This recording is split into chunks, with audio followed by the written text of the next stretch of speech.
భగవద్గీత 13వ అధ్యాయం క్షేత్రజ్ఞ విభాగ యోగం. 2 నిమిషములు ఇప్పుడు మీరు నామస్మరణ చేసినారు. జీవితంలో అనగా మీ జీవితములో సువర్ణాక్షరములతో లిఖింపబడేటువంటి సమయం అండి ఇది.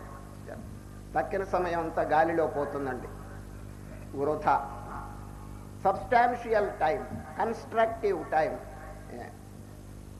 పరమాత్మ యొక్క దృష్టిలో చూడండి, జనుల యొక్క హృదయం ఏ విధంగా ఉన్నదో అది ఎక్కువగా పరిగణింపబడుతూ ఉంటుందండి. సరే, ఏ సమయం ఈ విధంగా గడుస్తున్నదో అదే చెప్పుకోదగిన సమయం అండి. సరే, ఇప్పుడు జీవితం 100 ఏళ్ళు బతికాను, 80 ఏళ్ళు జీవించాను అని చెప్పుకోవటం పెద్ద గొప్ప కాదండి.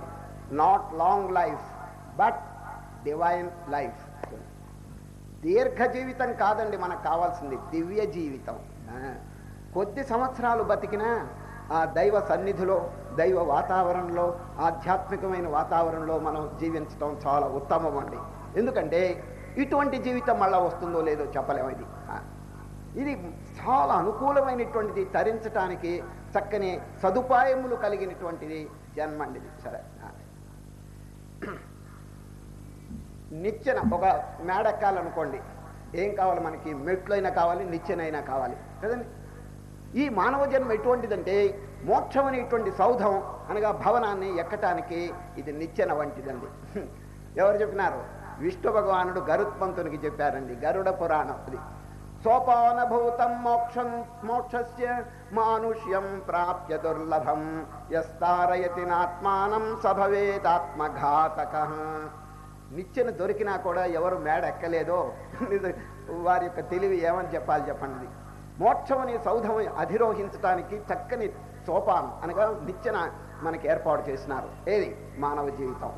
సోపానభూతం మోక్షస్య మానుష్యం ప్రాప్య దుర్లభం, వెరీ రేర్. తారయితినాత్మానం, తన ఆత్మ విషయం ఎవరు విచారణ చేయలేదో, దాన్ని తరింపు చేసుకోవడానికి ప్రయత్నం చేయలేదో వాడెవడో ఆత్మఘాతకుడు అనేసినారు. తన ఆత్మను చంపినటువంటి వాడు అని చెప్పినారు. సరే, ఎంత ఘోరం. కనుక కొద్ది సమయం అయినప్పటికీ ఈ ఆత్మ విచారంలో మనం గడపటం చాలా మంచిదండి.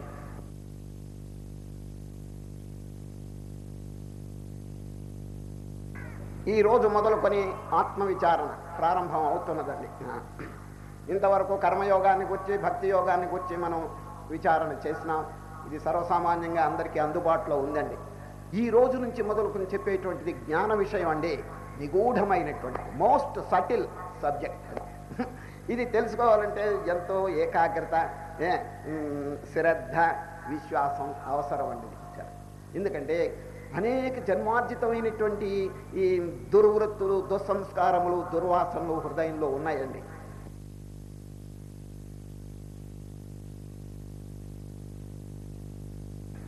అది ఉన్నప్పుడు ఇటువంటి విచారణ చేయవచ్చు, కానీ ఫలితం ఉండదండి. ఫలితం ఉండదు. వాటిని కొంచెం శుద్ధం చేసి కొంచెం చిత్తశుద్ధి కలుగు చేసుకుంటే చక్కగా ఇటువంటి విచారణ హృదయంలో ప్రవేశిస్తుందండి. దీని పేరు జ్ఞాన బీజం అంటారు. బీజం అంటే ఏమిటి చెప్పండి? విత్తనం రైతు ఎప్పుడు వేస్తాడు చెప్పండి? పొలంలో ఊరికే తీసుకెళ్ళి చల్లుతాడు ఇష్టం వచ్చినప్పుడు? లేదండి. ముందు బాగా దున్నుతాడు, దాన్ని ఎరువులు వేస్తాడు, దాంట్లో కలుపులు తీసేస్తాడు. చేయవలసిన క్రియలన్నీ చేసిన తర్వాత బీజం కనుక వేస్తే చక్కగా ఫలిస్తుందండి. ఒకవేళ వేయకపోతే, దున్నకపోతే, వెయ్యాలంటే వెయ్యొచ్చండి, వాడి ఇష్టం అది. ఎందుకంటే వెయ్యాలంటే దానికి, కానీ పండదు. వేసుకోవచ్చును కానీ పండదండి అది. కనుక మనకు కావాల్సింది ఫలం కదా. ఆ ఫలం కావాలంటే క్షేత్రాన్ని బాగా దున్నాలి. కనుకనే ఈరోజు క్షేత్రం అని పేరు పెట్టారు. దేనికి? హృదయానికి ఎంత చక్కని ఉపమానం చూడండి, ఎంత చక్కని దృష్టాంతం. అయినా క్షేత్రం అంటే పొలం. చూడు, పొలానికి నువ్వు ఏం చేస్తున్నావో నీ హృదయానికి ఆ విధంగా చెయ్యి, నీ మనస్సుకి. పొలానికి ఎన్నో క్రియలు చేస్తున్నాడండి. ముందుగా దున్నటం, ఎరువులు వేయటం, కలుపులు వేయటం. ఇప్పుడు రైతుకి పెద్ద విత్తనం వేయటం అనేది పెద్ద కష్టం కాదండి. ఒక రోజులో ఎకరములు వేసి పారేస్తాడు విత్తనం. అది పెద్ద గొప్ప కాదు. ఆ పొలాన్ని దీనికి విత్తనం వేయటానికి అనువుగా తీసుకురావాలి. దానికి ఎన్నో క్రియలు ఉన్నాయి. మీలో రైతులు ఎవరైనా ఉంటే వారికి బాగా తెలుసును. సరే, బాగా దున్నటం అన్నిటికంటే ముఖ్యం అండి. ఇది సాయిల్.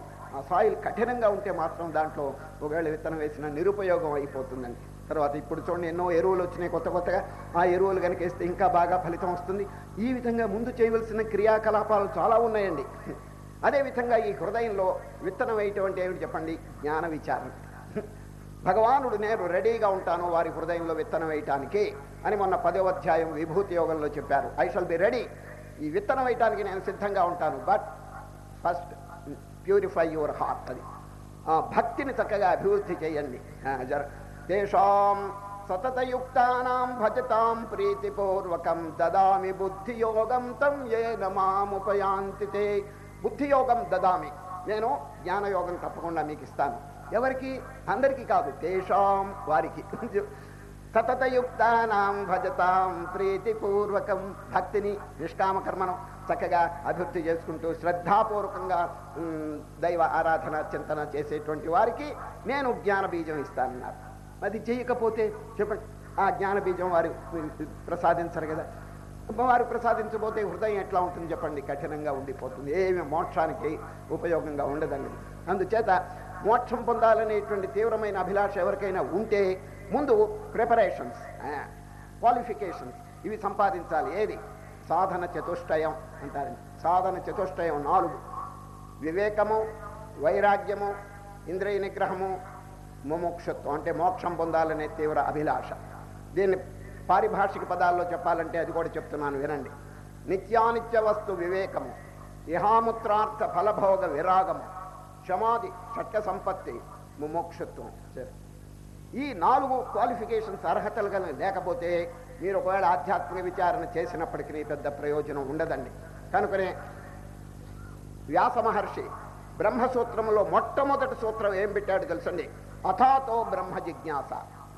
అయ్యా, మీకు బ్రహ్మ విచారణ చేయాలంటే ఆఫ్టర్ వర్డ్స్ చేయండి. దేని తర్వాత? అథ. అథ అంటే సాధన చతుష్టయ సంపత్తి ప్రాప్తి అని అంటారు. ఇవి పొందిన తర్వాత మీరు చేసుకుంటే చక్కగా దాంట్లో ప్రవేశిస్తుంది. చూడండి, ఇప్పుడు గుడ్డకి రంగు వేయాలంటే ఇష్టం వచ్చినప్పుడు రంగు వేస్తారా? మురికిగా ఉన్నప్పుడు వేస్తే ఏమైనా ఉపయోగం ఉందా చెప్పండి? లేదు, దానికి పట్టదు. ముందు రంగు వేయాలంటే బాగా ఉతకవాలి, దాంట్లో ఉన్న మురికి అంతా తీసేయాలని. కనుకనే క్షేత్రం ఈ రోజు మొదలుకొని ఆ అధ్యాయములు పేర్లు చూస్తే వండర్ఫుల్గా ఉందండి. ఇంతవరకు చెప్పనటువంటి పదాలు, తెలపనటువంటి పదాలు దీంట్లో ప్రయోగించారండి. వినండి, ఈ రోజు నుంచి జ్ఞాన షట్కం కదా, కాలేజీ కోర్స్ అండి. ఈ రోజు నుంచి కాలేజీలో ప్రవేశించినాం. క్షేత్రజ్ఞ విభాగ యోగం. చూడండి, ప్లీజ్ అండర్లైన్ విభాగం. రేపు అంటే 14 గుణత్రయ విభాగ యోగం, 16 దైవాసుర సంపత్ విభాగ యోగం, 17 శ్రద్ధాత్రయ విభాగ యోగం. ఇదేమిటండి? విభాగం అనేది కామన్గా ఉంది దాదాపు అన్ని అధ్యాయాలకి. ఏమిటి దాని అర్థం? ఈ రోజు నుంచి మొదలుకొని విభాగం ఎందుకు వచ్చింది? ఇదివరకంతా రాలేదే చెప్పండి. కర్మ 6 అధ్యాయములు కర్మ చెప్పారు, 6 అధ్యాయములు భక్తి చెప్పారు. ఎక్కడ విభాగం అనేటువంటి పదం రాలేదే? ఈ రోజు నుంచి వదులుకొని వచ్చేటువంటి ఈ 13 నుంచి విభాగం అని ప్రతి అధ్యాయమునకు దాదాపు ప్రయోగిస్తున్నారు. కారణం ఏమిటి చెప్పండి? విభాగం అంటే తెలిసిన సెపరేషన్. 2 వస్తువులు కలిసిపోయినాయి, వేరు చెయ్యండి. జ్ఞానం అంటే ఎవరు కంగారు పడవాకండి. బియ్యంలో రాళ్ళు ఉన్నాయి ఏమండి, అమాంతంగా ఎసట్లో వస్తారా చెప్పండి? ముందు చాటలో వేసుకుని రాళ్ళన్నీ ఏరేస్తారు కదండి. ఈ ఏరేయటం అనేది ఒకరు చెప్పవలసింది లేదండి, సహజంగా అందరికీ తెలుసు అండి. ఇది బియ్యంలో రాళ్ళు ఉంటే 2 కలిపి తింటారా చెప్పండి? ఈ మధ్య ఒక అమ్మగారు బియ్యంలో రాళ్ళు ఏరేస్తున్నదండి. ఆ అమ్మగారి కొడుకు ఒకడు ఉన్నాడండి, చిన్నోడు. వాడు పరిగెత్తుకొచ్చాడు, చూచాడు ఆ దృశ్యం అంతా. అమ్మ అన్యాయం, ఈ బియ్యం రాళ్ళు బియ్య బస్తాలో చాలా రోజులు క్షేమంగా అన్యోన్యం మైత్రితో ఉన్నారే, వాళ్ళ స్నేహానికి నువ్వు భంగం చేసి వేరు చేస్తున్నావా అని అడిగాడండి వాడు అడిగింది నిజమేనండి. బియ్యం బస్తాలు ఇద్దరు స్నేహంగా ఉన్నారు, ఇప్పుడు ఇద్దరిని విడదీస్తున్నాడు తెలుస్తుంది అమ్మగారు. ఈ పిల్లవాడు అడిగాడు, ఇది మంచిదేనా అని, ఇది న్యాయమేనా అని. నాయన, బియ్యం అనేది మానవుడికి ఉపకారం చేస్తుంది, రాళ్ళు అనేది అపకారం చేస్తాయి. ఈ ఉపకారం చేసేవాడు అపకారం చేసేవాడు ఒక చోటు ఉంటే అది మంచిది కాదు, అంచేత నేను వేరు చేస్తున్నాను అని తల్లిగారు చెప్పారండి. చూడండి ఎంత బాగుందో. అదేవిధంగా మంచి చెడ్డ ఒక చోట ఉన్నప్పుడు అండి అది ఎంత మంచి ఫలితాలు కలగదండి. చెడ్డను దూరీకరించాలి, సత్సాంగత్యం. హృదయంలో కూడా 2 ఉంటాయండి, సద్గుణాలు దుర్గుణాలు 2 ఉంటాయి. ఈ తెలివిగలవాడు దుర్గుణాలు కొంచెం ప్రయత్నపూర్వకంగా మెడపెట్టి గెంటితే తప్ప ఏమండి ఈ సద్గుణాలకి క్షేమం లేదండి. లేకపోతే దే విల్ డివోవర్, మింగేస్తాయండి ఏది సద్గుణాలని దుర్గుణాలు. కనుక బహుజాగ్రత్తగా ఉండాలి. ఇది ఒక యుద్ధం. ఈ ముముక్షు అంటే తరించాలని అనుకున్న వాళ్ళు యుద్ధం జరుగుతుందండి ఎప్పుడు. ఇద్దరిలో మాత్రం యుద్ధం జరగదండి, ఇద్దరిలో జరగదు. ఎవరో తెలిసిన అజ్ఞానిలో యుద్ధం లేదండి. జ్ఞాని జీవన్ముక్తుడైనటువంటి జ్ఞానిలో యుద్ధం లేదు, ఎందుకంటే యుద్ధంలో గెలిచేశాడు ఆయన గెలిచేసినాడు కాబట్టి ఇంకా ఆయనకి యుద్ధం లేదు. ఈ అజ్ఞానిలో యుద్ధం లేదు. మరి మధ్యలో ముముక్షు ఉన్నాడు చూడండి, తరించాలని కుతూహలం, దారేమిటి అని చెప్పి తెలుసుకోవాలని వీరికి యుద్ధం జరుగుతుందండి. దేనికి యుద్ధం? మంచికి చెడ్డకి, ధర్మానికి అధర్మానికి, న్యాయానికి అన్యాయానికి, దృక్ష్యము దృక్కు, ఆత్మ అనాత్మ, ఈ రెండిటికి క్లాష్. చూడండి ఈ యుద్ధం ఏది బలవత్తరంగా ఉంటుందో అది జయిస్తుందండి. సరే, వశిష్ఠ మహర్షి శ్రీరామచంద్రునికి 32,000 శ్లోకముల బోధ చెప్పాడండి. దాని పేరు యోగ వాసిష్టం, అద్భుతమైన గ్రంథం. దానిలో ఒక వాక్యం చెప్పండి. ఆయన రామచంద్ర, పూర్వజన్మ సంస్కారం ఇహజన్మ ప్రయత్నం యుద్ధం చేసుకుంటాయటండి. పూర్వజన్మలో ఏం చేసినాడు ఎవరికి తెలియదు, ఏ అలవాట్లోనైతే దాని వాసన మాత్రం ఇప్పుడు ఉంటుందండి. దాని పేరు పూర్వజన్మ సంస్కారం, వాసన అంట. ఇప్పుడు చేసే ప్రయత్నం ఉంటుంది. ఈ రెండిటికి యుద్ధం. చూచారు, పూర్వజన్మ సంస్కారం, ఇప్పుడు చేసేటువంటి ప్రయత్నం, ఈ రెండిటికి యుద్ధం జరిగితే ఎవరు గెలుస్తారంటే ఏది బలవత్తరంగా ఉందో అది గెలుస్తుంది అని దృష్టాంతం ఏం చెప్పినారంటే వశిష్ఠుడు, 2 పొట్టేళ్ళు యుద్ధం చేస్తే పోట్లాడుకుంటున్నాయండి. ఏ పొట్టేలు గెలుస్తుంది చెప్పండి? కొమ్ములు దేనికి వాడిగా ఉన్నాయో, ఏది బలిష్టంగా ఉందో అది గెలుస్తుందండి. సరే, ద్వౌ హుడా వివయుధ్యేతే, హుడా అంటే ఇదండి పొట్టేలు. ద్వౌ హుడా వివయుధ్యేతే పురుషార్థౌ సమాసమౌ. పురుషార్థములు అంటే పూర్వజన్మం చేసిన ప్రయత్నం, ఇప్పుడు చేసిన ప్రయత్నం 2 యుద్ధం చేసుకుంటూ ఉంటాయి. ద్వౌ హుడా వివయుధ్యేతే పురుషార్థౌ సమాసమౌ. ప్రాక్తనశ్చైహికశ్చైవ శామ్యతి అత్ర అల్పవీర్యవాన్. దుర్బలమైంది ఓడిపోతుందండి. సరే, కనుక ఇప్పుడు ఈ యుద్ధంలో మనం గెలవాలంటే ఏం చేయాలి తెలిసిన, ఇప్పుడు మన హృదయంలో బాగా మంచి సంస్కారములను ఏర్పాటు చేసుకుని కొంచెం ధైర్యం, సాహసం ఇవి వృద్ధి చేయాలండి. నిర్భయత్వం, బీ ఫియర్లెస్. దేనికండి భయపడేది మనం చెప్పండి. భయం అనేది అసలు లవలేశం కూడా మనకు ఉండటానికి వీలు లేదండి. ఒక చిన్న పిల్లవాడు వీధిలో నడుస్తుంటే వాడు భయపడతాడు. ఎప్పుడు ఒంటరిగా పోతుంటే. పక్కనే తండ్రి కానీ తల్లి కానీ చేయి పట్టుకుంటే వాడు భయపడతాడా చెప్పండి. అదేవిధంగా మనం జగజ్జనకుడైనటువంటి వారి పాదములు ఆశ్రయించినాం, పరమాత్మ యొక్క పాదములు ఆశ్రయించినాం, ఇంకా భయం దేనికి చెప్పండి. ప్రహ్లాదుని అడిగినారండి ఎవరు, మీకేమైనా భయం ఉన్నదా అని అడిగారు ఎవరో ఒక ఆయన. ప్రహ్లాదుడు చెప్పిన జవాబు చూడండి భాగవతంలో. నైవోద్విజే, ఐ వోంట్ ఫియర్. నైవోద్విజే భవదురత్యయ వైతరేణ్యా త్వత్తీర్థగాయన మహామృతపానమత్తః. భగవన్నామం అనేటువంటి అమృతం తాగి నేను మదించిపోయినాను, నాకేం భయం లేదనేసినాడు. చూడండి ఎంత గంభీరంగా చెప్పినాడు. మళ్ళీ చెప్తున్నాను. నైవోద్విజే భవదురత్యయ వైతరేణ్యా త్వత్తీర్థగాయన మహామృతపానమత్తః. నాకు ఎవరిని చూసినా భయం లేదు, కానీ ఒక్కరిని చూస్తే, కొందరిని చూస్తే దిగులుగా ఉంది, అంతే, ఇంకేం లేదు. ఎవరినంటే చెప్తున్నాడు. శోచేనుతే విముఖ చేతస ఇంద్రియార్థ మాయాముఖాయ భరముద్వహతో విమూఢ. పాపం చేసి నరకలోకంలో శిక్షలు అనుభవించే వాళ్ళని చూస్తే నాకు గుండె కరిగిపోతున్నది అంటాడండి ప్రహ్లాదుడు. ఎవరైనా బాధపడుతుంటే ఆ బాధ నేను చూడలేను. నాకు ఏది వద్దు, జనుల యొక్క బాధ తొలగితే చాలన్నాడండి. నాకు మోక్షం కూడా క్యాన్సిల్ చేసి పారేశాడండి ఎవరు, ప్రహ్లాదుడు. చూడు, నత్వహం కామయే రాజ్యం, చూడు నాకు రాజ్యం వద్దు, నా స్వర్గం, స్వర్గం వద్దు, నా అపునర్భవం, అపునర్భవం అంటే మోక్షం, అది కూడా నాకు వద్దనేసినాడు. నీకేం కావాలని అడిగితే కామయే దుఃఖతప్తానాం ప్రాణినామార్తినాశనం. బాధపడే జనుల యొక్క బాధ తొలగితే అదే 10,000 అంటాడు. చూడండి నిజంగా ఆ హృదయం అండి వండర్ఫుల్ హృదయం అండి. ఎవరిది? ప్రహ్లాదుడిది. ఎప్పుడు ప్రహ్లాద, హ్లాదం అంటే ఆనందం అండి. ఆ పేరు ఎట్లా వచ్చిందో చాలా చక్కగా వచ్చిందండి. అంటే ప్రకర్షణ, హ్లాదం అంటే ఆనందం. ఎప్పుడు ఆనందంగానే ఉంటాడండి. ఆ పేరు ఎంత చక్కగా, కొందరికి పేర్లు ఉంటాయి కానీ నారాయణ వ్యక్తికి పేరుకి సంబంధమే లేదండి. అది ఈ మధ్య ఒక ఆయనకండి ఆనందరావు అని పేరండి. ఎప్పుడు ఏడిపే, ఎప్పుడు ఏడిపే ఆనందరావు. ఇంకొక ఆయన పేరు సుందరమూర్తి. పగలు చూస్తే రాత్రి కల్లోకి వస్తాడండి వాడు. పేరు సుందరమూర్తి.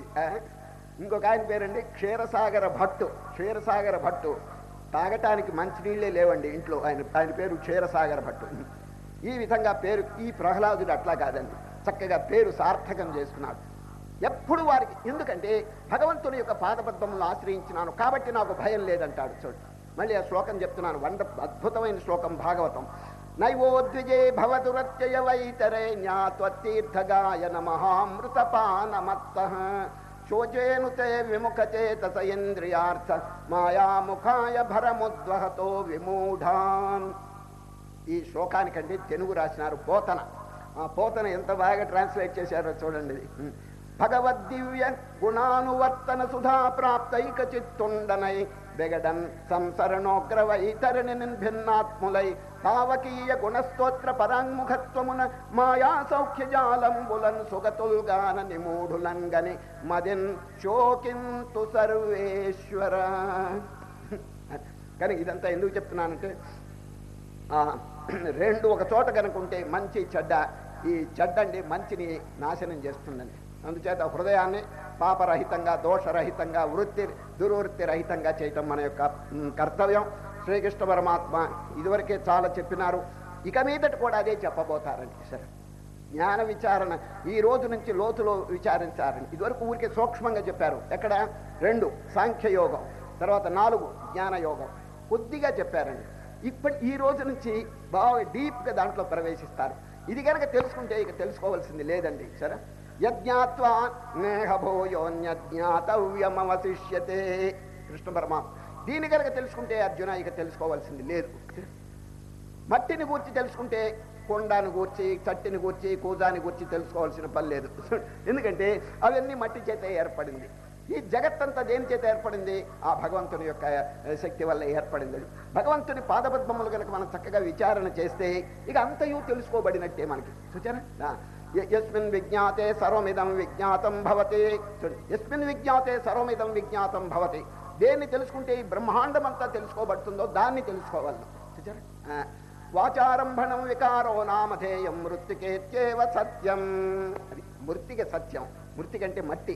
మట్టి చేత కొండలు ఏర్పడ్డాయి. కొండలు ఇవన్నీ వికారములండి. మట్టి అనేది ప్రధానమైనటువంటి. అదేవిధంగా బ్రహ్మాండమంతైన కూడా పంచభూతములు కానీ, మనస్సు కానీ, బుద్ధి కానీ, ఇంద్రియములు కానీ ఇవన్నీ ఎక్కడి నుంచి వచ్చినాయి చెప్పండి?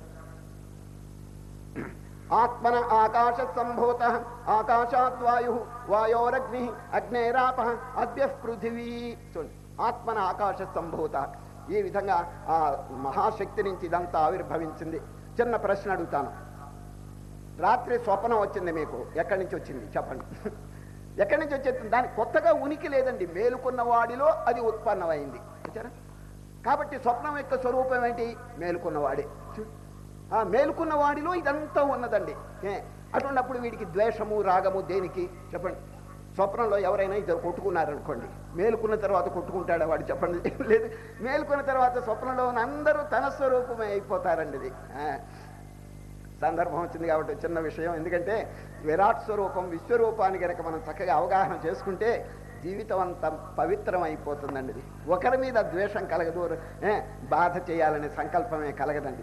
ఇప్పుడు ఒకడిని బాధిస్తున్నా అంటే కారణం తెలిసిన గోడ కట్టుకున్నాడు. చూడు, హీ సెపరేట్ ఫ్రమ్ మే. వారు ఇంకో జాతి, ఇంకో మతం, ఇంకో కులం, ఇంకొక వ్యక్తి అని చెప్పి అనుకుంటున్నాడు. కానీ ఈ విశ్వరూపం కనుక చక్కగా అవగాహన అయితే మనకి ఈ భేదం ఎక్కడుంది? భిన్నత్వం ఉంది. అవిభక్తం విభక్తేషు తజ్ఞానం విద్ధి సాత్వికం. Although you see diversity in the universe, there is unity. నేను ప్రతిరోజు కూడా ఈ మాల దృష్టాంతం చెప్తున్నాను.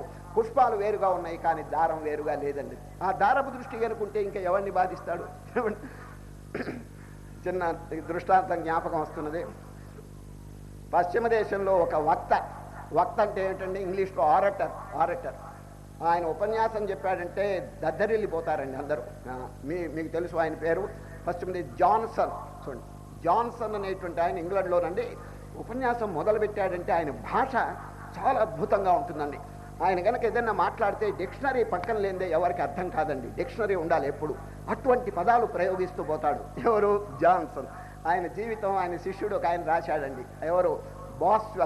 బాస్వెల్ లైఫ్ ఆఫ్ జాన్సన్ అని చాలా ప్రఖ్యాతి పొందిన పుస్తకం అండి. దాని ఆ జాన్సన్ ఎవరితో వాదం పెట్టుకున్నా, ఏమండి వాద వివాదం అప్పుడప్పుడు వస్తూ ఉంటుందండి. ఇతరులు వచ్చి ఏదో వాదం పెట్టుకుంటారు. ఈయన వక్త కదండి, మంచి లాంగ్వేజ్ తో మాట్లాడుతుంటే అద్భుతమైన లాంగ్వేజ్తో అవతల వాడు కింద పడిపోతాడు, అంతే చిత్తైపోతాడు, ఓడిపోతాడు వాదంలో. ఈ విధంగా వాదంలో అందరినీ ఓడగొట్టేశాడండి. ఎవరు? జాన్సన్. ఒకనాడు నిద్రపోయినాడు. నిద్రపోతే రాత్రి కల వచ్చిందండి. ఆ కలలో ఎవరితోనూ వాదం వచ్చిందండి ఆయనకి. ఎవరికి? జాన్సన్కి. వాద వివాదం జరుగుతున్నదండి. జరుగుతుంటే అవతల వాడు తన ప్రగల్భం చేత, తన తెలివి చేతండి జాన్సన్ని ఓడగొట్టేశాడు. ఇంతవరకు ఓటమి అనేది ఎరంగనటువంటి జాన్సను కలలో ఒక ఆయన చేత ఓడిపోయినాడండి. సరే, ఎంత బాధ పొందాడంటే చెప్పడానికి లేదు. ఇంత అపకీర్తి వచ్చింది, ఇంత అవమానం వచ్చింది అని చెప్పేసి గుండె దడచేతండి మెలకు వచ్చిందండి ఆయనకి. మెలకు వస్తే ఎవడు నన్ను ఓడగొట్టిందని ఆలోచించాడండి. చెప్పండి, మీరే చెప్పండి, ఆయన ఓడగొట్టింది? కళలో ఇంకోటి ఎవడున్నాడు చెప్పండి? ఆయనలోనే ఒక కళ వచ్చింది. సరే, కనుక ఓడగొట్టినవాడు ఓడినవాడు ఇద్దరు ఒకే స్వరూపం అండి. సరే, మేలుకున్న తర్వాత అనుకున్నాడు, ఎవడు నా ఎక్స్ పార్టీ వాడు, ఇంతవరకు నేను ఎక్కడా జయించలేదే, వీరెవడు నన్ను జయించాడే అని చెప్పేసి ఎంతో దుఃఖపడుతుంటే ఆ దుఃఖం ఎట్లా పోయింది చెప్పండి? మేలుకున్న తర్వాత no two, there is only one అనేటువంటి విషయం తెలుసుకుని పరమానందపడ్డాడు. అయ్యో, శత్రువు అనేవాడు లేడు, నేను అనవసరంగా కంగారు పడ్డానని చెప్పేసారా. ఈ జాన్సన్ విషయం ఒక చిన్న మాట చెప్తాను. ఈయన మాట్లాడుతుంటేనండి చాలా ఆశ్చర్యచకితులైపోతారండి జనం అంతా. ఒకసారి ఆయన స్నేహితుడు ఒక ఆయన వచ్చాడండి. ఈ జాన్సన్ స్నేహితుడు వచ్చి, ఈయనకి ముక్కుబొడం కొంచెం అలవాటు అండి. ముక్కుబొడు అప్పుడప్పుడు పీలుస్తుంటాడు. ఆయన స్నేహితుడిని అడుగుతున్నాడు, కొంచెం ముక్కుబొడం పెట్టవయ్యా అని. అది ఎట్లా అడిగాడో చూడండి. Let me insert some of my digits into your odoriferous concavity and thence extract some pulverized atoms which enter into my nasal promontory and cause some titillations in my olfactory nerves అన్నాడు ఒకటి. దీని అర్థం ఏమిటంటే కొంచెం ముక్కుబొడి పెట్టవయ్యా అని ఈ విధంగా మాట్లాడుతూ అందరినీ జయించుకొచ్చాడండి. ఇదంతా ఎందుకు చెప్పినానంటే కళలో రెండవవాడు లేడు కాబట్టి తాను ఏ విధంగా శాంతి పొందాడో అదే ఈ విశ్వమంతా ఇప్పుడు కనిపిస్తున్నది కదండి. అనేక మంది కనిపిస్తున్నారు, కానీ ఇదంతా విశ్వరూపంలో భగవంతుని యొక్క స్వరూపం. ఆ విధంగా ఎవరు తెలుసుకోగలుగుతాడో ఇంత ప్రేమ, దయ, కరుణ, పరోపకారం పొంగి పొరలుతుండని సరే. కనుకనే శ్రీకృష్ణ పరమాత్మ ఎక్కడ ఏ అధ్యాయంలో చూసినప్పటికీ అద్వేష్ట సర్వభూతానాం, నిన్ననే 12వ అధ్యాయం అద్వేష్ట సర్వభూతానాం, ఇంకొక చోట సర్వభూతహితే రతాః. ఈ సర్వ అనేది ఎక్కువగా ప్రయోగిస్తున్నారండి. ఎందుకంటే ఇది కొద్ది మంది మాత్రమే ప్రేమ కాదండి. ఇది ఎంబ్రేస్ ది హోల్ వరల్డ్, అది విత్ లవ్, అది ప్రేమతోనండి. ఉదార చరితానాంతో వసుధైవ కుటుంబకం. ఇప్పుడు చూడండి, మీ కుటుంబం ఏమిటంటే ఇదిగో మా నాయన, మా అమ్మ, మా కోడలు, కూతురు అన్ని చూపిస్తారు కదా. విశాల భావం కలిగిన వాడికి చిన్న ఫ్యామిలీ కాదండి, the whole world will be his family. ఉదార చరితానాంతో వసుధైవ కుటుంబకం. ఇటువంటి భావం ఎప్పుడు వస్తుంది తెలుసండి, భగవద్గీత జీర్ణమైతే అవుతుందని. తాను తగ్గించుకుని ఇతరులకు పెడతాడండి. నాట్ ఐ బట్ దౌ, నేను కొద్దిగా తిన్నా మీరు బాగా తినండి, ఇదండి సరే. ఇతరుల యొక్క ప్రేమ, ఇతరుల మీద దయ ఎక్కువగా చూస్తుంటాడండి. ఇది భగవద్గీతలో ఉన్నటువంటి విచిత్రమైన విషయం అండి. ఇది మానవుడు బాగుపడటానికి కావాల్సినటువంటి కోడ్ ఆఫ్ కాండక్ట్ అండి భగవద్గీతలో అద్భుతంగా ఉందండి. ఇక చూడండి, ఈ రోజు మొదలుకనే ఈ కాండక్ట్, ఈ మొరాలిటీ, ఈ క్యారెక్టరు గూర్చి ఎంత చెప్తారో మీరు చక్కగా వింటురు కానీ ఇప్పటి నుంచి సరే. ఈ అధ్యాయం పేరు ఒక నిమిషం ఆలోచిస్తాం. క్షేత్రజ్ఞ విభాగం. క్షేత్రం అంటే ఏమిటండి? పొలం. మీ పొలం అండి ఊరు బయట ఉన్నదండి, ఒక ఎకరం ఉంది. మీరు దాంతో కలిసిపోయినారా? లేదు కదా. మీరు యు ఆర్ సెపరేట్, వేరుగా ఉన్నారు. అప్పుడప్పుడు వెళ్ళి సూపర్వైజ్ చేస్తున్నారు. దున్నారా, విత్తనం వేశారా, కలుపులు తీశారా అని మీరు సూపర్వైజ్ చేస్తున్నారు, మళ్ళీ తిరిగి వచ్చేస్తున్నారు కదండి. మీరు దాంతో కలిసిపోలేదు కదా. అదేవిధంగా ఈ శరీరము, మనస్సు, ఈ దృశ్యము, ఇంద్రియములు, ఇవన్నీ పొలం. చూసారా, ఈ పొలం మనకంటే వేరుగా ఉందండి. మనం ఎవరో దీనికి చూడండి, క్షేత్రజ్ఞ. అంటే తెలుసుకునేవాడు, ది ఓనర్, దాని యొక్క ఓనర్ అండి. అది అందరికీ అనుభవానికి రావటం లేదండి. ఎంతసేపటికి నేను పొలం అంటుకుంటున్నాడు, నేను దేహం అని. అందువల్ల వచ్చిందండి దుఃఖం అంతా. చూచారా, మానవుడు అనుభవించే దుఃఖం ఈ పుట్టటం, చావటం. చూడండి, కారణం గుణసంగోస్య సదసద్యోని జన్మసు. ఈరోజు ఒక చక్కని వాక్యం కృష్ణ పరమాత్మ చెప్తారు 13వ అధ్యాయం. అర్జున, జనుడు పుట్టటం, చావటం ఎందుకు కలుగుతున్నది? అటాచ్మెంట్, సంసక్తి. తాను కాని వస్తువుతో కలిసిపోతున్నాడు. తాను కాని వస్తువుతో కలిసిపోతే, ఐడెంటిఫై అవుతే ఈ పుట్టడం, చావటం, బంధనం ఇదంతా కలుగుతున్నదని స్పష్టంగా చెప్పేశారండి. కారణం గుణసంగోస్య సదసద్యోని జన్మసు. కాబట్టి అన్అటాచ్డ్గా ఉండాలండి. శరీరం ఉండొచ్చు, శరీరాన్ని దూరంగా పారేయమని కాదు గీతలో చెప్పింది. శరీరం ఉండొచ్చు, కానీ హ్యావ్ నో అటాచ్మెంట్. అది నేను కాదు అని చెప్పి అనుకోండి, దానికి స్నానం చేయించండి, భోజనం పెట్టండి, దాని అంతా శుద్ధంగా చేసుకోండి. దాంట్లో తప్పేమిటండి? జడమైనటువంటి శరీరం మనకేం అపకారం చేస్తుందండి? మన మనస్సు అనేటువంటిది అభిమానం కలిగి, దేహాభిమానం వల్ల మానవుడికి అపకారం జరుగుతున్నదండి. సరే, ఇప్పుడు అపకారం శరీరం వల్ల కాదండి, మనస్సు వల్ల. ఈ మనస్సు ఏం చేస్తుందంటే దీంతో ఐక్యమైపోతున్నది. ఐక్యమైపోయి ఇదిగో బంధువుల మీద ఎంత అటాచ్మెంట్, వారితో ఊరికి వారే మా సంబంధం అని చెప్పి ఎప్పుడు మామ అనుకుంటుంటాడు. మే అంటే సంస్కృతంలో నాది అండి. సరే, విష్ణు భగవానుడు గరుత్మంతునికి చెబుతూ గరుడ పురాణంలో ఏం చెప్పారు తెలుసండి? సంస్కృతంలో మే అంటే ఏమిటి తెలుసండి? నాది. చూడు, ప్రతి వస్తువు నాది నాది నాది నాది అని చెప్పి వీడు పొద్దున్న లేస్తే మే అంటుంటాడు. మే అనేది ఎవరు అని ప్రశ్న అడిగాడండి. ఎవరు? విష్ణు భగవాన్. చెప్పండి, మీరే చెప్పండి. పొద్దున్న లేస్తే మే అనేది మేక అండి అనేది. ఆ మేక ఎప్పుడు మే అంటుందండి. సో విష్ణు భగవానుడు చెప్తున్నాడు, వీడు మే అని చెప్పి అరుస్తుంటే ఈ మేకను మింగటానికి యముడు అనే తోడేలు వస్తున్నది అని చెప్పాడండి. ఆ తోడేలు వచ్చి అమాంతంగా ఈ మేకను మింగేస్తుంది. వీడేం చేస్తున్నాడు? అపత్యం మే, ఆ శ్లోకం కూడా చెప్తున్నాను. అపత్యం మే, కళత్రం మే, ధనం మే, బాంధవాస్యమే, జల్పంతమితి మర్త్యాజం హంతి కాలౌరుకోబలాత్.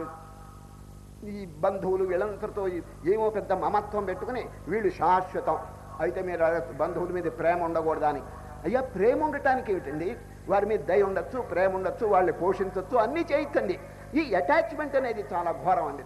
They are eternal, I am eternal, my body is eternal. అదండి తప్పు. చూసారా, తప్పు అనేది దేంట్లో ఉన్నదంటే ఎల్లప్పుడూ వీళ్ళు మా వెంట వస్తారు, వీళ్ళే శాశ్వతం, భగవంతుడనే వాళ్ళు లేడు అనేటువంటి విషయం అండి. చాలా ఘోరం అండి. వీళ్ళు మాత్రమే వాడిని రక్షిస్తారంటారే, ఎవరండి రక్షించేది చెప్పండి? అది అంత్యకాలం వచ్చేటప్పుడు అన్నీ రాలిపోతాయండి. సరే, ఆ పరమాత్మ యొక్క పాదార విందములు మనం గనక జీవితంలో ఆశ్రయిస్తే అది మనని కాపాడుతుందండి. సరే, సర్వం వ్యర్థం మరణ సమయే సాంబ ఏక సహాయ.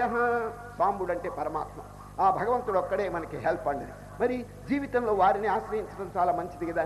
అందరినీ చక్కగా పోషించండి, ప్రేమ చూపించండి, దయ చూపించండి, కానీ అటాచ్మెంట్ మాత్రం వద్దండి. ఇప్పుడు మీరు సత్రంలో దిగారండి, ఏమండి సత్రంలో దిగారు, సత్రాన్ని అలంకరించుకుంటారా మీరు చెప్పండి?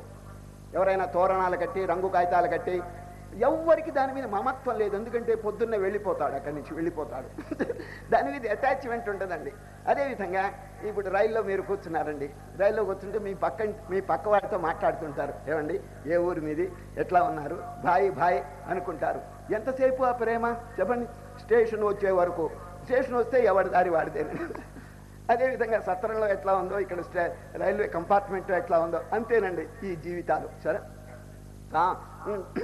క్షణం, ఒక క్షణకాలమే ఉంటుంది, మళ్ళీ అదృశ్యం అయిపోతాయి ఈ జీవితాలు. కాబట్టి శాశ్వతంగా మన రక్షించేది ఏమిటో కొంచెం జాగ్రత్తగా ఆలోచించండి. కనుక శ్రీకృష్ణ పరమాత్మ క్షేత్రం, ఈ శరీరము, దృశ్యము, మనస్సు, ఇవన్నీ క్షేత్రం అంటే ఒక లిస్టు చెప్తున్నాడు. పొలం ఏమని అని ఎవరైనా అడిగితే దానికి లిస్టు చెప్తున్నారు కృష్ణ పరమాత్మ. వినండి, ఆ లిస్టు వినండి. మహాభూతాని, లెక్క పెట్టుకోండి.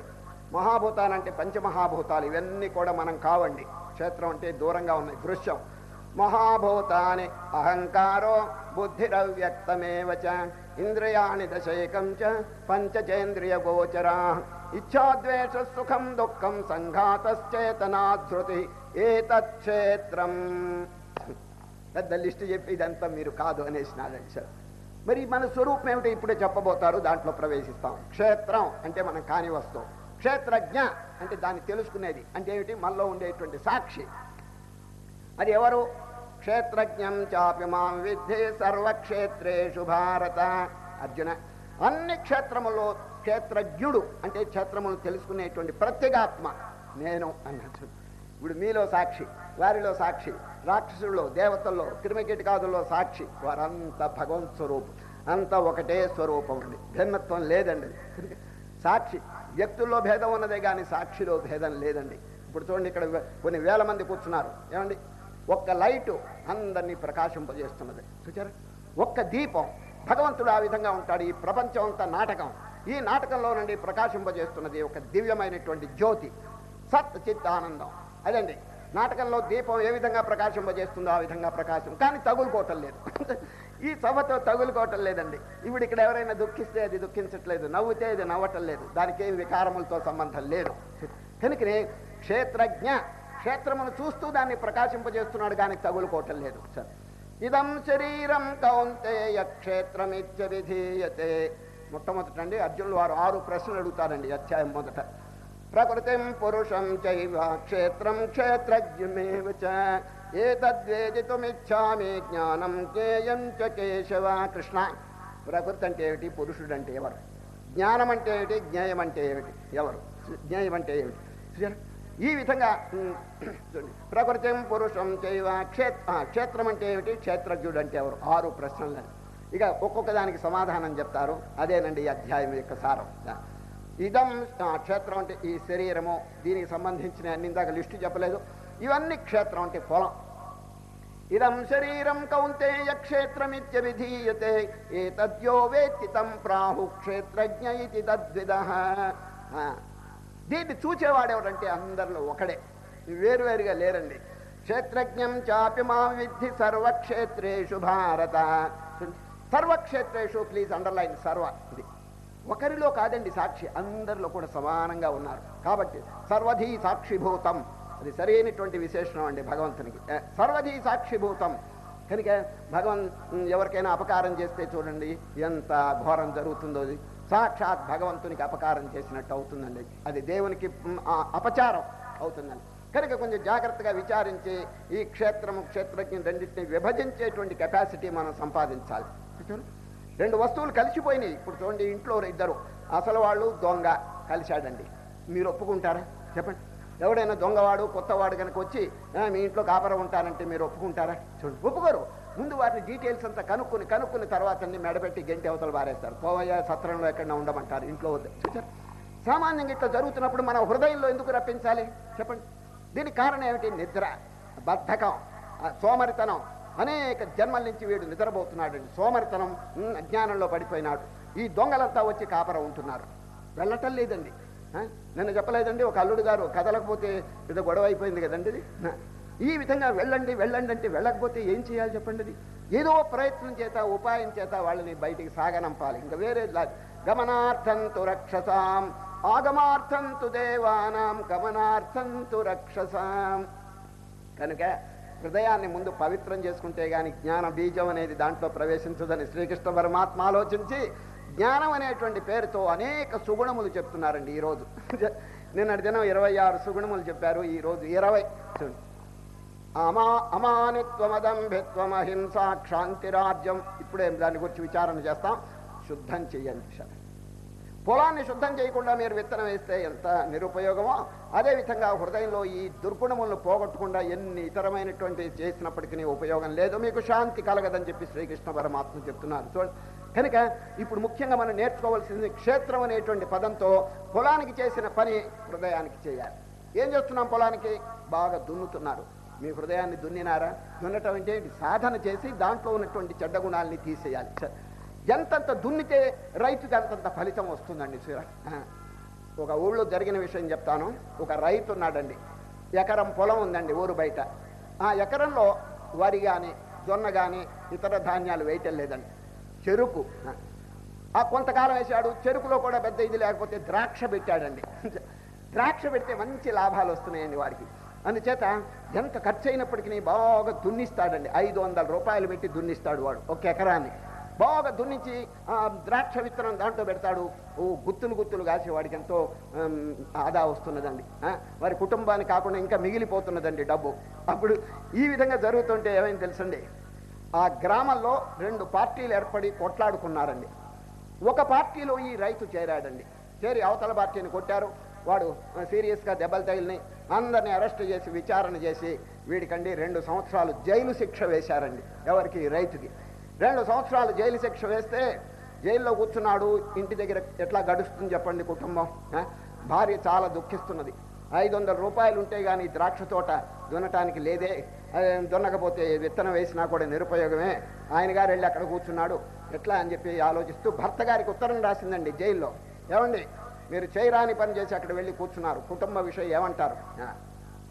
500 రూపాయలు క్యాష్ ఉంటే కానీ దున్నటానికి లేదే, ఇప్పుడు ఎక్కడి నుంచి తేగలను నేను? తిండికే లేకుండా అవస్థపడుతుంటే మీరు వెళ్ళి అక్కడ కూర్చున్నారే, ఏదైనా ఉపాయం చెప్పండి అని రాసిందండి.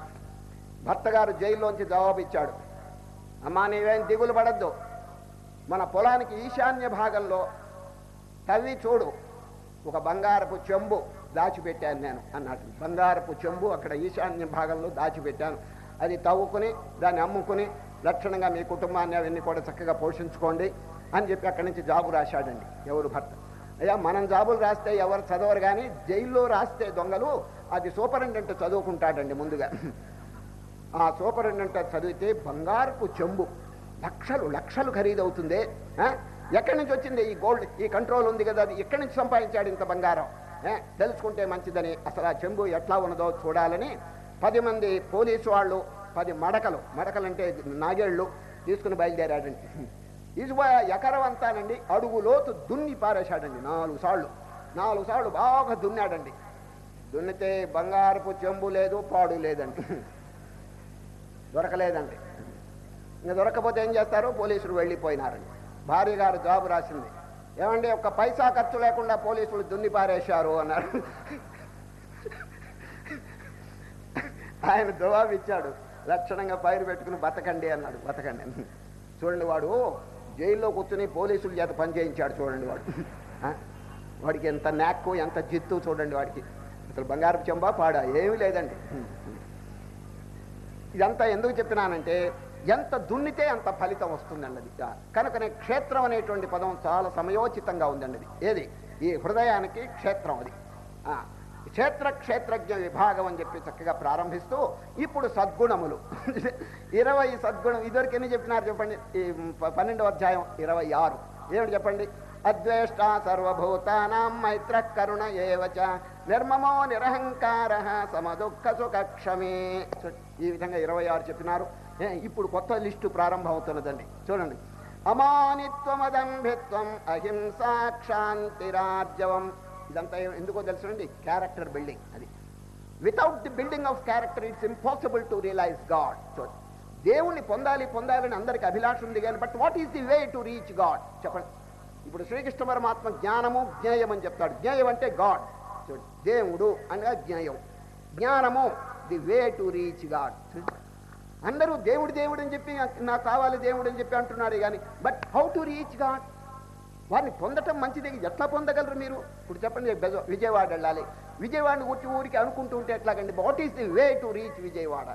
అదండి ముఖ్యం మనకి. కనుక నేను శ్రీకృష్ణ పరమాత్మ వే చెప్తున్నాడు. దారి ఏమిటి? Purification of heart. అది హృదయ పవిత్రత కోసం కొన్ని చక్కని గుణాలు నిన్న 12వ అధ్యాయంలో చెప్పినారు. ఇప్పుడు 13వ అధ్యాయంలో మళ్ళీ కొత్త లిస్టు చెప్తున్నారు. అవి కనుక ఆలోచించి మన హృదయాన్ని పవిత్రం చేసుకుంటే ఎనఫ్, అంతే. ఇంకా కొత్తగా ఏమి లేదండి మోక్షానికి మార్గం. ఈ మనస్సు నిర్మలం అయితే చాలు. ఎందుకో తెలిసిన, దేవుడు అనేవాడు ఎక్కడో వైకుంఠంలోనో కైలాసంలోనో ఇంకెక్కడో ఆకాశంలోనే ఉండి మన హృదయంలోకి దిగి రావటం అనేది కలలో కూడా లేదండి. సార్ ఎక్కడో ఉండి ఇక్కడికి రావటం కాదండి. God is already here but you have forgotten. అది జీవుడు మర్చిపోయినాడండి. దేవుడు లేకపోతే అసలు జీవుడు మాత్రం ఎట్లా వస్తాడు చెప్పండి? జీవుడు దేంతో ఏర్పడ్డాడు? శరీరము, మనస్సు, ఆత్మ. ఈ మూడు ఉంటే గాని ఒక ఎంటిటీ, ఒక జీవుడు అనేవాడు ఏర్పడటానికి లేదండి. Therefore there must be ఆత్మ. దేవుడు అనేవాడు తప్పకుండా ఉండి తీరాలి ఒక వ్యక్తిలో. మరి ఆ దేవుడు ఇంత సమీపంలో ఉండి కూడా ఎందుకు తెలుసుకోలేకపోతున్నాడు వాడు చెప్పండి? బాహ్యమైనటువంటి ఎన్నెన్నో క్రియాకలాపాలు చేస్తున్నాడు కానీ ఈ నియరెస్ట్గా ఉండి తన స్వరూపంగానే ఉన్నటువంటి దేవుడిని ఎందుకు తెలుసుకోలేకపోతున్నాడు? కారణం without there is no purity. అది అర్థం మంచిదేనండి కానీ దుమ్ము చేత కప్పబడింది. అందుచేత శరీరం మన మనస్సులోనండి ఏ విధంగా తయారు చేసుకోవాలంటే దుర్గుణములు లవలేశం కూడా లేకుండా అన్ని సద్గుణములు ఉండాలి. సద్గుణములు ఉంటే అక్కడే మోక్షం. చూచారు? వశిష్ఠ మహర్షి రామునికి చెప్పినాడు, నమోక్షో నభసః పృష్ఠే పాతాళే నచ భూతలే మోక్షో హి చేతో విమలం సమ్యజ్ఞాన విబోధితం. రామచంద్ర, మోక్షం ఎక్కడో ఇతర చోట ఉన్నదని అనుకోబాక నిర్మలమైన మనస్సే మోక్షం అని చెప్పి ఘంటాపదంగా చెప్పినాడు ఎవరు? వశిష్ఠ మహర్షి. దేర్ ఫోర్ మన కర్తవ్యం ఏమిటి? Not to realise God but to make our mind pure. మన మనస్సును నిర్మలంగా చేసుకుంటే చాలండి. ఒక చిన్న దృష్టాంతం చెప్తాను. పూర్వకాలం ఒక రాజు ఉండేవాడండి. అందరు రాజులు మోస్తరు కాదండి. భగవద్గీత ఎప్పుడు చదువుతుంటాడండి ఆ రాజు. పూర్వజన్మ సంస్కారం చాలా బాగుంది. ప్రతిరోజు గీతాపారాయణం చేస్తుంటాడు.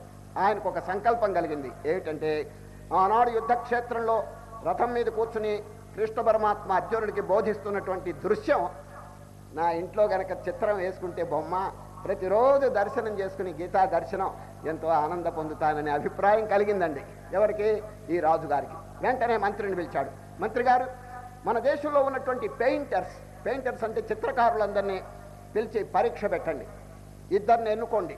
ఫస్ట్ మార్క్ బాగా వచ్చినటువంటి వారిని హేమాహేమీలు ఇద్దరిని ఎన్నుకోండి. ఎగ్జామినేషన్ పెట్టండి. ఆ ఇద్దరిని నా దగ్గర పట్టరండి అన్నాడు ఎవరు? రాజుగారు. మంత్రి గారు అట్లాగే టెస్ట్ ఎగ్జామినేషన్ పెట్టి ఇద్దరిని మెరికెల్ వంటి వారిని ఏరుకున్నాడండి. వాళ్ళిద్దరిని తీసుకొచ్చి, రాజా ఇదిగో వీళ్ళిద్దరు హేమాహేమీలు, చిత్రరచన చేశారంటే న్యాచురల్గా ఉంటుంది వీళ్ళిద్దరు అని చెప్పి వెంటనే వాళ్ళిద్దరిని పిలిచి, నా ఇల్లారా, నా అంతఃపురంలో 2 గోడలు ఉన్నాయి ఆపోజిట్గా. ఇటొక గోడ ఇటొక గోడ తెల్లగా ఉన్నాయి.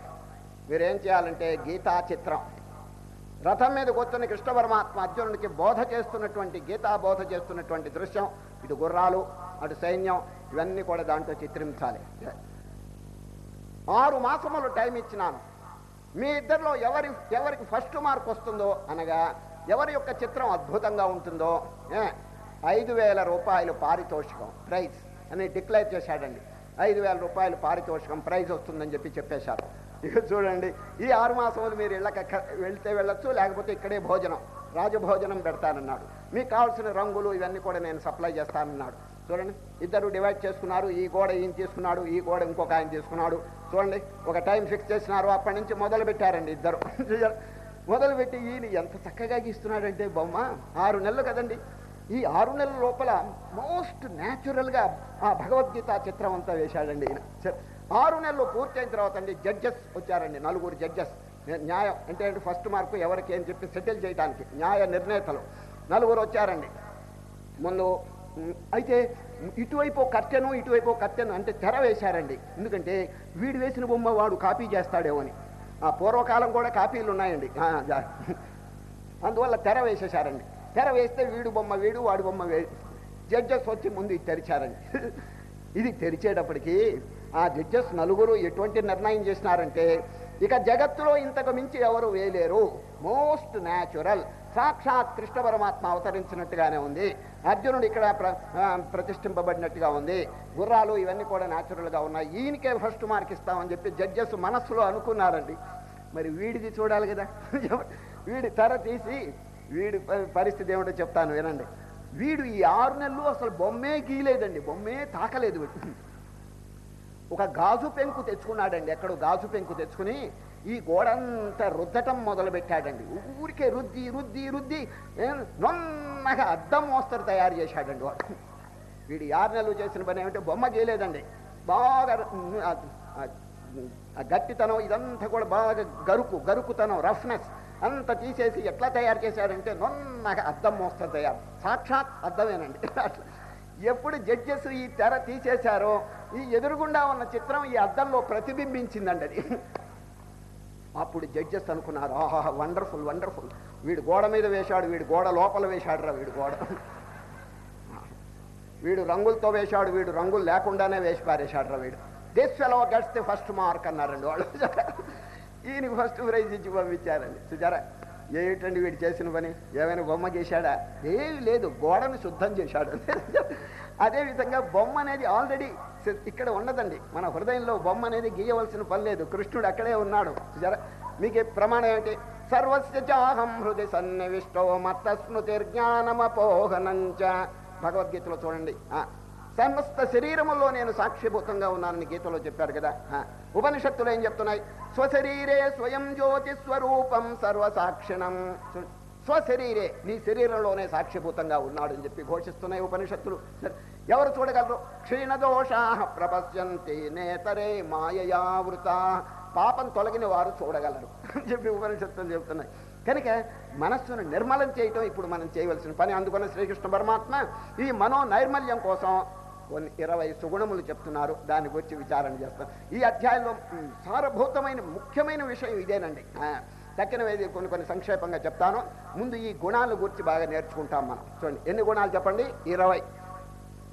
అమానిత్వమదంభిత్వం అహింసాక్షాంతిరాజ్యవం ఆచార్యోపాసనం శౌచం స్థైర్యమాత్మ వినిగ్రహ. ఒక్కొక్క దాన్ని విచారిస్తే నిజంగా ఆనందం కలుగుతుందండి. అమానిత్వం ఏమిటండి? అమానిత్వం అంటే జనులకండి అభిమానం, దేహాభిమానం, మమత్వం, అహంకారం ఘనీభవించి ఉన్నదండి అది. అందుచేత జనులకండి ఏమీ లెక్కలేదండి, నేను గొప్ప అనేటువంటి అభిప్రాయం వాళ్ళకి కలిగిందండి. సరే, ఎటువంటి వాడైనా పెద్ద ధనవంతుడు అనుకోండి, విద్యావంతుడు అనుకోండి, ఇంకా ఏదో సౌందర్యవంతుడు అనుకోండి, ఏమని అనుకుంటారు తెలిసిన? నేను ఈ ప్రపంచంలో అందరికంటే నేను శిరోమణి, నేను చాలా గొప్పవాడిని అని అనుకుంటారండి. ఒక చిన్న విషయం మీరు ఆలోచించండి, చెప్తాను. మానవుడు ఈ దేహం ఎంత గొప్పదైనప్పటికీ తర్వాత ఏమైపోతుంది చెప్పండి అది. ఒక రాజు ఏం చేసినాడు తెలుసండి? తన మంత్రిని పిలిచి, ఓ మంత్రి గారు, నా రాజ్యంలో ఉన్నటువంటి చనిపోయిన దేహాలు తీసుకురాండి అన్నాడండి. బతికున్న దేహాలు కాదు, చనిపోయిన దేహాలు తీసుకురాండి అన్నాడు. ఈ రాజుగారు ఉండి 10 బళ్ళు వెంట తీసుకుపోయి దారిలో ఏది చనిపోయినా, చూడండి, కుక్క చనిపోయింది, కుక్క దేహం, దాంట్లో గాడిద చచ్చింది, గాడిద దేహం వేసుకున్నాడు, ఇంకో చోట పిల్లి, ఇంకో చోట ఎలుక, ఈ విధంగా చచ్చిన దేహాలన్నీ 5-6 బళ్ళలో వేసుకుని తీసుకొచ్చాడండి. ఎక్కడోనండి దారిలో శ్మశానంలో ఒక మనిషి శరీరం కూడా చచ్చిందండి. అక్కడ ఆ మనిషి శరీరం కూడా బండిలో వేసుకున్నాడు, తీసుకొచ్చాడండి. రాజా మీ ఆజ్ఞను నేను శిరసావహించినాను, ఇదిగో చచ్చిన దేహాలన్నీ మాకు కనిపించినని పట్టుకొచ్చానన్నాడు. నాకు కాదు కానీ ఇవన్నీ మార్కెట్కి తీసుకుపోయి అమ్మేయబోయి అన్నాడు. ఎవరు? ఈ ఈ బళ్ళ నిండా అన్ని శరీరాలు, చచ్చిపోయిన శరీరాలు ఇవన్నీ తీసుకెళ్ళి మార్కెట్లో అమ్మేయమన్నాడు. ఎవరు? రాజుగారు. మంత్రి గారు తీసుకుని వెళ్తే ఏమైందో తెలుసండి, మార్కెట్లో అందరూ అన్ని శరీరాలు కొన్నారే కానీ మనిషి శరీరం ఎవడు కొనలేదండి. ప్రతివాడు నాకొద్దు నాకొద్దు నాకొద్దు అని. చూడండి, కోడి శరీరం పెరుక్కున్నాడు ఒక ఆయన, ఇంకొక ఆయన, ఎందుకంటే అవన్నీ ఉపయోగిస్తాయి. మనిషి శరీరం నాకొద్దు నాకొద్దు అని అందరూ తిరస్కరించారండి. చూడండి, ఆఖరికి ఒక్క మనిషి శరీరం మాత్రం బండిలో వేసుకుని తీసుకొచ్చాడు మంత్రి. రాజా అన్ని శరీరాలు అమ్ముడుపోయినాయి, ఒక మనిషి శరీరం ఎవ్వరు కొనలేదు అన్నాడు. కొనకపోతే ఉచితంగా ఇచ్చేయమన్నాడండి. ఉచితంగా ఇచ్చేసేబో. మళ్ళా మార్కెట్కి వెళ్ళి, అయ్యా మీరేం డబ్బు ఇవ్వక్కర్లేదు, ఫ్రీగా తీసుకుపోయి ఇంట్లో దాచుకోండి అన్నారు అందరూ.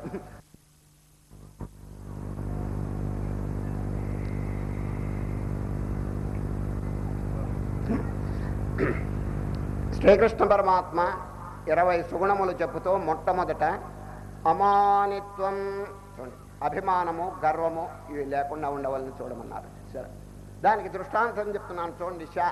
షా అనేటువంటి తలకట్టు గనక నిటారుగా ఉండి పైకి లేస్తే పక్కన వా గనక పెడితే శవ అయిపోతుందండి. అట్లా కాకుండా ఆ తలకట్టు వంగితే చూడండి, వంగి షీ చూడండి, గుడి పెట్టండి, షీ పక్కన వా పెడితే ఏమవుతుంది చెప్పండి? శివ.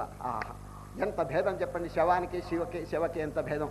అదేవిధంగా ఎప్పుడు వినయ విధేయతలు మానవుడికి కలుగుతాయో అప్పుడు అండి ఎంతో మార్పు వస్తుంది. నిరభిమానం, నిరహంకారం. అమానిత్వం. పశ్చిమ దేశంలో గొప్ప సైంటిస్ట్ ఉన్నాడండి, వారి పేరు మీకు అందరికీ తెలుసు, న్యూటన్. వారి గొప్పతనం ఏమిటి తెలుసండి? ఒక సిద్ధాంతాన్ని కనిపెట్టాడండి ఆయన. దాని ముందు ఎవరు కనిపెట్టలేదు. ఏమిటంటే, ఒక రాయి గనక వదిలితే కింద పడుతుందండి. రాయి వదిలితే కింద పడుతుంది, పండు రాలితే కింద పడుతున్నది, మనిషి జారితే కింద పడుతున్నాడు. ఎందుకు అని అడిగితే ఎవరు చెప్పలేకపోయినారండి దాని ముందంతా. వీరు కనిపెట్టారు ఒక సిద్ధాంతం. భూమికి ఆకర్షణ శక్తి, ఒక లా పనిచేస్తున్నది, శాసనం, ది లా ఆఫ్ గ్రావిటీ. భూమికి ఆకర్షణ శక్తి ఉన్నది, అందుచేత పండు కానీ రాయి కానీ మనిషి కానీ పడితే కింద పడుతున్నారని చెప్పి చక్కని సిద్ధాంతం లోకానికి ఎంత చక్కగా వెల్లడి చేస్తే, ఇక చూడండి వారి కీర్తి దిగంతం వ్యాపించిందండి. ఎవరి కీర్తి చెప్పండి? న్యూటన్. చాలామంది వారి దగ్గరికి వెళ్ళి, ఏమండో జగద్విఖ్యాతి పొందేశారు మీరు, మీ ప్రజ్ఞ అపారమైందని చెప్పి స్తోత్రం చేస్తుంటే వారు ఏమన్నారో చూడండి. I am only a child. I am only a child picking up a few pebbles on the shores of the gigantic ocean of truth అన్నాడు. సత్యం అనేటువంటి మహాసముద్రపు ఒడ్డున 4 చిల్లిగవ్వలు ఏరుకున్నానయ్యా, నేను చేసిన ఘనకార్యం ఏమిటయ్యా అని అడుగుతాడు. చూడండి ఎంత నిరభిమానం. నేను మళ్ళీ చెప్తున్నాను, I am only a child picking up a few pebbles on the shores of the gigantic ocean of truth. అది సత్యం అనేటువంటి మహాసముద్ర ఒడ్డున 4 చిల్లిగవ్వలు ఏరుకున్నాను. చూడండి, అంత విఖ్యాతి కలిగినటువంటి సైంటిస్ట్ న్యూటన్ ఎంత నిరభిమానమో చూడండి అది. కనుక హనుమంతుని దగ్గర, ఇటువంటి మహామహుల దగ్గర మనం చక్కగా నేర్చుకోవాలండి. సరే, ఎంతో వినయ విధేయతలు. మీరు ఎంత గొప్పవారైనా అవుగాక, ఏమండి ఆ భగవంతుని దగ్గర, పెద్దల దగ్గర, ప్రతి వారి దగ్గర కూడా వినయ విధేయతలు, మోడెస్టీ అంటారు ఇంగ్లీష్లో, మోడెస్టీ. అది చాలా ముఖ్యమైనదండి. పెద్దలు చెప్తున్నారు, to be humble to superiors is duty. చూడండి బాగా వినండి. To be humble to superiors is duty, to be humble to equals is courtesy, to be humble to inferiors is nobleness అన్నారు. చూడండి, పెద్దల దగ్గర కానీ, మధ్యస్థుల దగ్గర కానీ, చిన్నవారి దగ్గర కానీ ఎంతో వినయ విధేయతల్లో ఉండటం వారి యొక్క ఘనతను ఇంకా ఇనుమడింపజేస్తాయే కానీ తగ్గించదండి. సరే, అందుకనే అమానిత్వం. ఇక చూడండి, టైం లేదు, సంక్షేపంగా విచారణ చేస్తాం. అదంభిత్వం, అహింస, క్షాంతిరాజ్యవం. అదంభిత్వం, దంభం. దంభం అంటే ఏంటండి? ఈ అహంకారంలోనే ఒక రకం అండి ఇది. నేను గొప్పవాడను అని చెప్పి అహంకరించడం అన్నమాట ఇది. సరే, చాలామంది ఇప్పుడు అనేక మంది ఈ ప్రపంచంలో ఉన్నారు కదండి, తాను ఒక్కడే గొప్ప అని ఎట్లా చెప్పుకోగలడు చెప్పండి? అందరిలో కూడా శక్తి సామర్థ్యాలు ఉన్నాయి కదండి. ఒకరే నేను గొప్ప అని చెప్పి ఎట్లా అనుకుంటాడు? ఒక రాజు ఏం చేశాడో తెలుసండి, తన దగ్గర ఆస్థానంలో ఉండే పండితులందరినీ పిలిచాడండి. పండితులందరూ పిలిచి, ఓ పండితులారా, నా మీద భారతం రాయండి అన్నాడండి.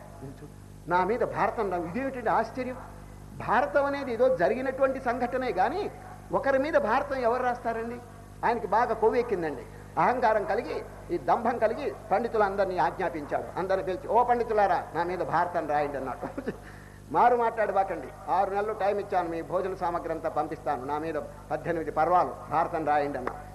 మారు మాట్లాడద్దు, మీరు కనుక రాయకపోతే బహిష్కరిస్తాను, ఆస్థానంలో మిమ్మల్ని ఉంచేది లేదు అని చెప్పేస్తే, పాపం ఇళ్ళ దగ్గరికి వెళ్ళి ఆ పండితులంతా ఆలోచిస్తున్నాం, ఇది ఎక్కడ వచ్చింది కర్మ, ఒకడి మీద భారతం రాసేది ఏమిటి, భారతం అనేది ఏదో జరిగింది కదా, ఒక సంఘటన, ఈయనేమిటో మన మారు మాట్లాడద్దన్నాడు, రాయకపోతేనేమో ఉద్యోగాలు పెరిగేస్తా అన్నాడు అని చెప్పి అందరూ ఆలోచనలో పడ్డారు. ఎవరో పండితులు.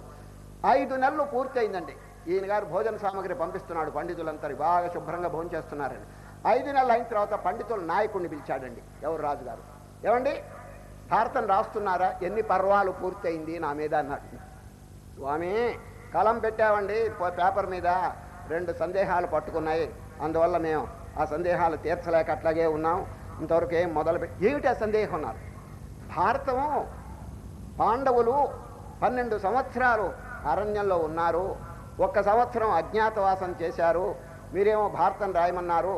మరి దేవరవారు 12 సంవత్సరాలు ఏ అరణ్యంలో ఉంటారో మాకు తెలియదు, ఏ వేషం వేస్తారో అది మాకు తెలియదు, మిమ్మల్ని అడిగి తెలుసుకోవాలని చెప్పి ఇంతవరకు ఆగినామన్నారు. అప్పుడు అన్నాడు, నా మీద భారతం రాయాలంటే నేను 12 ఏళ్ళు అరణ్యంలో ఉండాలా అన్నాడు. తప్పకుండా ఉండాలన్నాడు. అట్టయితే వద్దులేండి అన్నాడండి వాడు. ఎంత కొవ్వెక్కిన మాటలు మాట్లాడుతున్నాడు చూడండి. తన మీద భారతం ఏంటండి. ఈ విధంగా అక్కడక్కడండి దంభం, అహంకారం పెరిగిపోయిందండి. అటువంటి వాళ్ళండి శాంతి దొరకదండి వాడు. కనుకనే శ్రీకృష్ణ పరమ అవన్నీ దులిపి అవతల పారేయమన్నాడు దుర్గుణాలు. మమానిత్వమదంభిత్వం అహింసాక్షాంతిరాజ్యవం. ఒక్కొక్క సుగుణం ఆలోచిస్తుంటే ఎంత అద్భుతంగా. అహింసాక్షాంతిరాజ్యం. శాంతి, శాంతి అంటే ఏంటండి? ఓర్పు. ఈ ఆధ్యాత్మ విషయంలో ఎవరైనా ప్రయత్నం చేస్తుంటే అనేక ఒడిదుడుకులు రావచ్చండి. సరే, ఏదైనా దారిలో కనుక కష్టాలు వస్తే డోంట్ ఫియర్, అది నిరుత్సాహపడకూడదండి. ఎందుకంటే మన యొక్క లక్ష్యం ఏమిటి చెప్పండి? భగవంతుడు. ఆ భగవంతుడి దగ్గరికి వెళ్ళేటప్పుడు ఈ దారిలో ఏమొచ్చినప్పటికీ we shall be ready. Fight for the best, face the worst. ఇదివరకు మీకు చెప్పాను ఈ మాట. అద్భుతమైనటువంటి లక్ష్యం మనం ఎదురుగుండా పెట్టుకున్నాం. ఏమిటి? Realization of God. ఈ దారిలో ఏవైనా అవాంతరాలు వచ్చినా, ఎవడైనా స్తోత్రం చేసినా, ఎవడైనా నిందించినా, ఏది వచ్చినప్పటికీ యూ షుడ్ నాట్ కేర్. చూడండి, వివేకానంద స్వామి చూడండి. కొందరే సత్యమెరుంగు చుందురులను కాని తక్కిన వారలు గనుడ నిన్ను చేరి నవ్విన లక్ష్యంబు సేయబోకు. Don't care. ఎవరైనా మిమ్మల్ని గురించి నవ్వినా, హేళన చేసినా పే నో హీడ్ అంటాడు. చూడండి, కనుక ఈ ఆధ్యాత్మ విషయంలోనండి శాంతి. శాంతి అంటే ఓర్పు అండి. సహనం ఉండాలండి. సహనం ఏమి ఇతరులు ఏమన్నా అనుగాక. మన యొక్క హృదయం పవిత్రంగా ఉండి ఆ భగవంతుని యొక్క పాదపద్మాలను మనం నమ్ముకుంటే మనకి ఏదికి మా అడ్డు వచ్చినప్పటికీ కేర్ చేయకూడదండి. ఎందుకంటే మన యోగక్షేమాలు ఆ మహనీయుడు జాగ్రత్తగా చూస్తున్నారు. చూడండి, అనన్యాస్త్యంత ఎంతో మాం ఏ జనా పర్యుపాసతే తేషాం నిత్యాభియుక్తానాం యోగక్షేమం వహామ్యహం.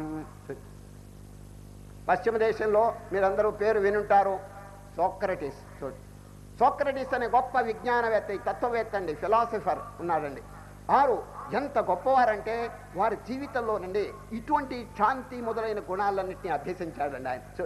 ఆయన ఊరికే వాచా వేదాంతం కాదండి, నిత్య జీవితంలో ప్రేమ, దయ, కరుణ, క్షమ ఇవన్నీ కూడా బాగా అభ్యాసం చేశారండి. సహనం, ఓర్పు. నిజంగా ఓర్పు అనే సబ్జెక్ట్ వచ్చినప్పుడు వారి పేరు ముందుగా చెప్పుకోవాల్సి వస్తుందండి. వారు దాంపత్యం సరిలేదండి. వీరు ఎంత గొప్పవారో, ఎంత శాంత స్వభావంలో, భార్య అంత గయ్యాలి. ఎప్పుడు అరవటం, కేకలు వేయటం. ఆమెకి రజోగుణం, చూచారు, వీరికి సత్వగుణం. ఇద్దరికి దాంపత్యం అంట కుదిరింది. పాప ఈయన మహనీయుడు కాబట్టి సర్దుకుపోతున్నాడండి. సరే, ఇప్పుడు 2 చేతులు కలిస్తే కదండి శబ్దం వచ్చేది, 2 కలవకపోతే శబ్దమే రాదు. అంచేత ఇంట్లో ఏ గొడవ కూడా రావటం లేదండి. ఆమె కేకలేసుకుంటుంది కానీ ఈయన మౌనంగా ఉండిపోతాడు. ఒకనాడు ఏమైందో తెలుసండి, మధ్యాహ్నం 12 గంటలకి సోక్రటీస్ అండి ఏదో తీవ్రమైనటువంటి ఆలోచనలో ఉన్నాడండి. సరే, కళ్ళు బాగా తెరుచుకునే ఉన్నాడు. నిద్ర పడిపోవటం, పండుకోవటం కాదు, మేలుకునే ఏదో తత్వశాస్త్ర విషయం గంభీరంగా ఆలోచిస్తున్నాడు. సరిగా ఆ టైంలో భార్య, ఏమండి వంట పూర్తయింది,